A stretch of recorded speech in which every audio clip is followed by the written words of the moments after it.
Welcome to Indigenous Cryptid. I am your host, Aaron. Today's story is about supernatural creatures that live among us. We have two storytellers this evening. First off is Mike McMillan from NTU. He tells a story about book pulleys.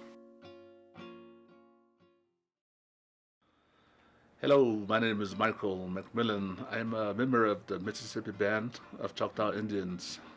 I've been here at Navaltech for 6 years now, and I just wanted to talk a little bit about my stories, my mythologies back on my reservation. And today I'm going to tell you a little story about book pulleys. Book pulleys are little people to us. They stand about 2 feet, is what I've noticed.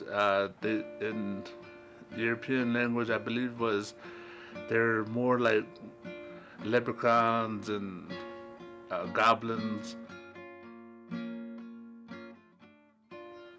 So book pulleys in our tradition, like I said, was considered leprechauns, goblins. But I'm going to tell you my story, what I've heard. Here we go. Book pulleys to us was known as the little people who lived in the woods in our tribe. So they're basically, what I was told was they were there to mess with young kids, ages roughly 4, 5, 6. They would be playing outside. Book pulleys would be the ones making noise, throwing things at the kids to lure them to the woodline. Once they were able to capture the children, then they would take the children to the middle of the woods, the deepest part of the woods, to a tree where a medicine man was there, and the medicine man would do things to the kids. So the kids would be gone for about 3 to 5 days and finally brought back. When they were brought back, they were lost. They didn't know what they did. They didn't know what happened. And that was what happens with the book pulleys. That's the job.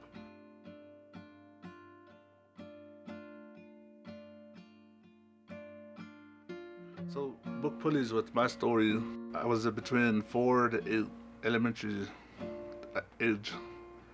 And growing up, my parents would always tell me never to ever throw things into the woods in the evening, never throw things.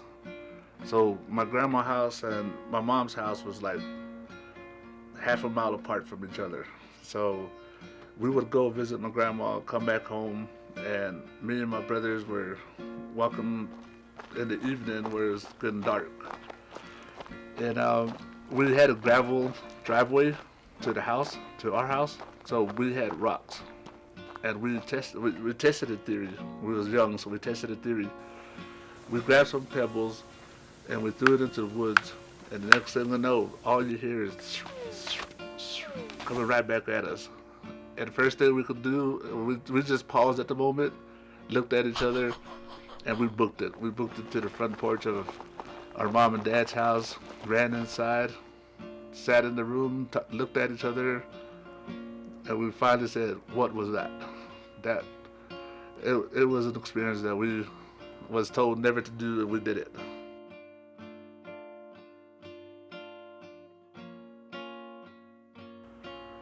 So that was my experience with book pulleys.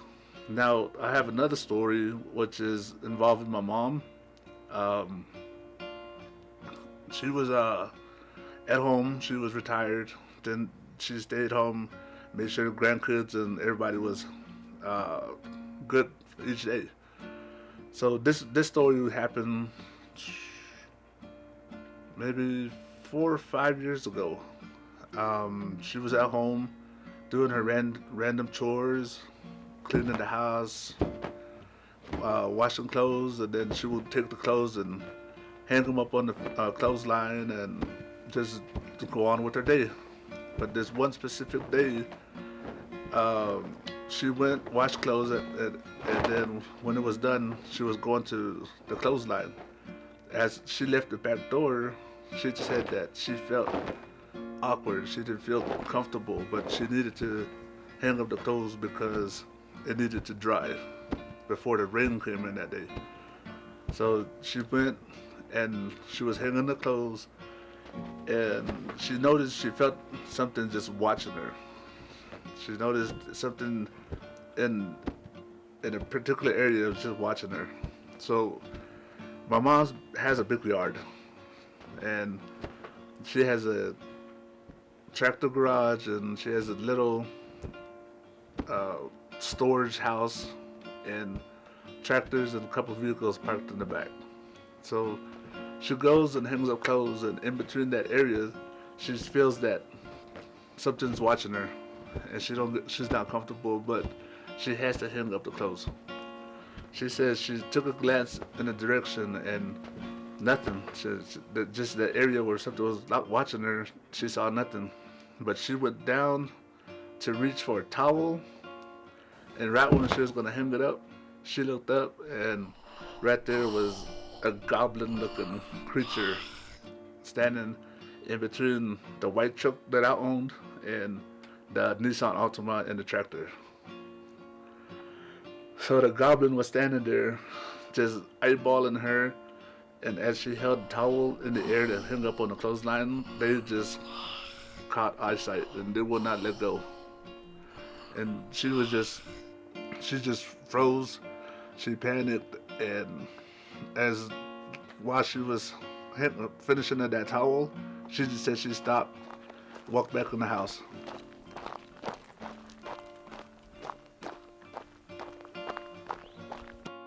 And then later on that day, after she couldn't talk, she gave me a call and told me the story. So that's our experience with book pulleys. If you want to hear any more, I'll be here at Naval Tech. Thanks.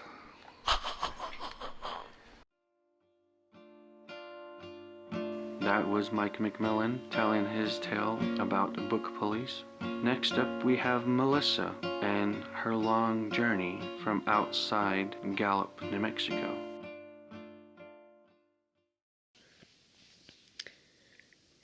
Hello, my name is Melissa.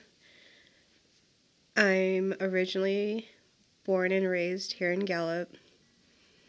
My story today will be taking place in Ayambato, which is about 50 miles from Gallup. And it's just one story that I like to tell because it's so bizarre and you wouldn't believe it unless you were there. So it was late summer and I was staying with my ex-boyfriend. I was 19 then and he was a little bit older. He happened to have excessively drank that night where I felt uncomfortable and unsafe, so I chose to leave. It was about 2 o'clock in the morning.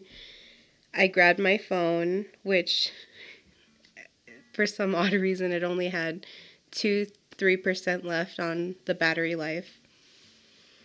He lived with his grandma and grandpa, and I didn't want to wake them up and have them, drive me into Gallup. And I don't even think that they knew that he drank, so I didn't want to get anybody in trouble. So I chose to walk. I left, and right when I opened the door, I could just see that it was pitch black outside. The only light that I had was a full moon that very dimly just lit the paved gravel road. In the daytime, you could see where there's these deep trenches, like ditches that you could possibly walk into or possibly fall into if you weren't paying attention.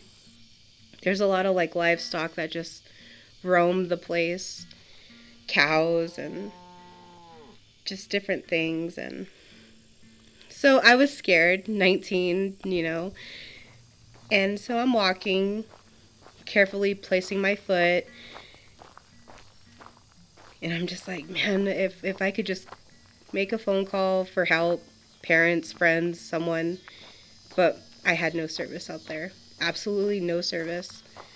So I used my last 4% on the flashlight feature that it had. And it just, it was a scary experience, I believe. I was walking and I just hear a bush start to move around, and I'm like, oh my gosh, it's a dog. It's not a dog. I hear a human female's voice, and she's like, hey, and I'm like, oh my gosh. So, I'm gonna be friendly because I don't want to get attacked. So I'm like, hey, and she's like, did the cops drive by? And I'm like, I don't even know who I'm talking to. It's just a voice in the dark.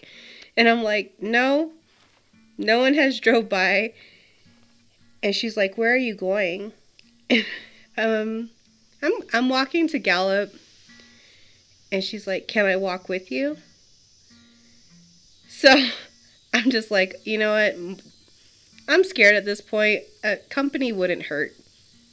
So I say, okay, sure. She joins me. She dusts herself off.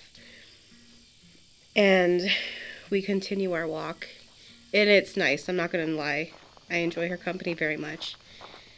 And we get almost by the train tracks by Ayumbato. And there's a Navajo cop that pulls. Well, we're walking, but they pull us over. Lights come on. Big giant light comes on. Hey, I need your IDs. What are you guys doing out here so late? So we pull out our IDs, give the officer his information that he needs. And I ask him, just for, us being women walking around at night, just like, hey, can you give us a ride into Gallup? And he's like, no, I'm not going that direction. And I'm like, okay, he's a man of authority. So I put away my ID and I get going.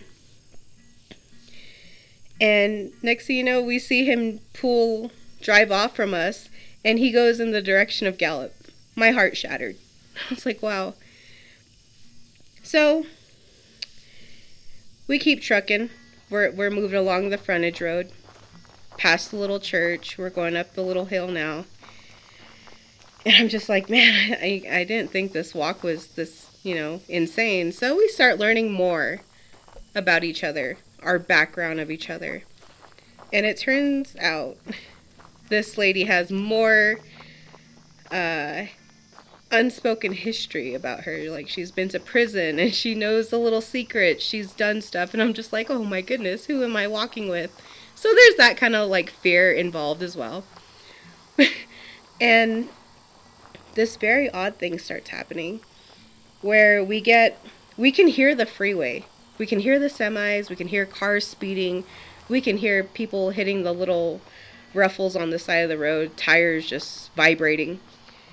And next thing you know, I hear what I can say almost like a drum. It sounds like a drum. Like there's a nice rhythm. And then it's almost like you can hear jingles, like like the dancers have their bells on their boots and everything when they're dancing. And I say, I look over to her and I say, do you hear that? And she's like, she gives me this serious look, like she's heard it before, and she's just like, don't listen to it, don't look into it. And she's like, she just kindly looks at me and she's like, Melissa, do you sing? And I said, I mean, I'm not good at it, but yeah. And she's like, well, just to distract us, can you go ahead and sing for us? So I'm like, start my little I felt obligated to sing some oldies. You know, it's cheerful. It keeps you going. So I sing some oldies to her. And things just, you know, I don't get the creepiness anymore. That you don't hear the jingles, the drums. So I'm like, okay. So we're almost by the Army Depot. And then it's just one of those moments where we both got quiet.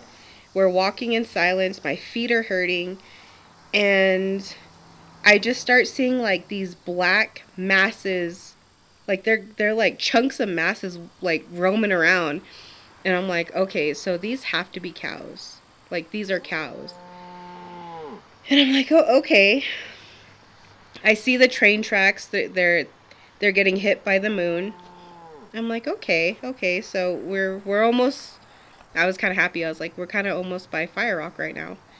So then, out of my peripheral vision, I see. It's almost like a human figure wearing a big giant diaper. That's how I can explain it. It's very pale. It's so pale that the moon shines off of it. And it has like long, stringy, almost blonde hair too.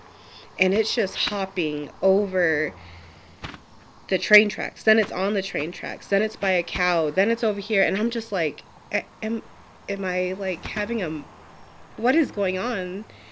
And I look over to her and I say, do you see that? And she looks at me and she's like, Melissa, you don't need to freak out. I see what you see. Just stay calm, because if you choose to run, you're either going to get, stampeded by cows, or you're going to end up just giving the power that this entity wants, and it's going to chase you. So just walk and sing.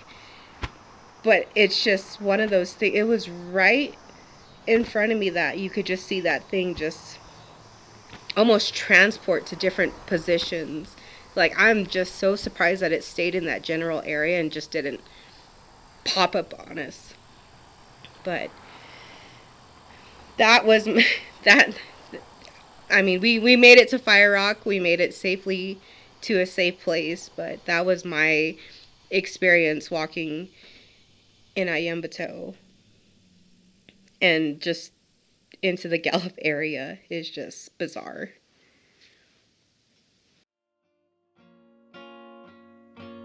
That was Melissa with her story and her journey from outside Gallup, New Mexico. I hope you enjoy listening to our podcast. This is Aaron, and this is Indigenous Cryptid. What is your story?